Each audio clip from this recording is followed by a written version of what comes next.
Let's make the sky bolder in this photo and the puppy pop just a little bit more. I'm going to grab my lasso tool and I'm going to grab part of the sky.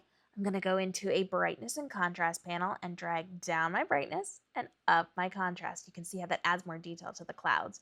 On a soft white brush, 100% opacity, I'm going to paint that in and make the sky just a little bit darker. Now from there, I am going to want to brighten the puppy up just a little bit. So I'm going to lasso part of her fur. I'm going to go into a new brightness and contrast panel. I'm going to pull up the brightness just a little bit. On light colored fur, especially white fur, you can blow out those highlights and you do not want to do that. So add in a little bit of brightness, but not too much. Now you can see the very distinct line there. You're going to grab your soft round brush again and you're going to paint that onto her fur, noting that you want the face to be a little bit brighter than the legs. The legs should not be glaringly bright. So if it comes out too bright, you're just going to go up to your opacity, lower that down, and then toggle between the white and the black brush. White adds, black removes, and you're going to be able to paint that on and off where you're going to be needing it.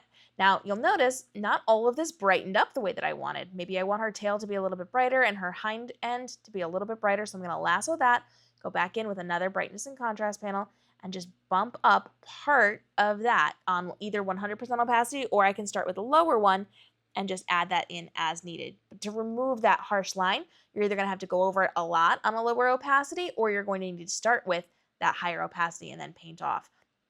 Now you can see I'm just tapping onto certain areas so that I'm not getting those harsh glares. I'm just adding little pops of color in her fur as we go.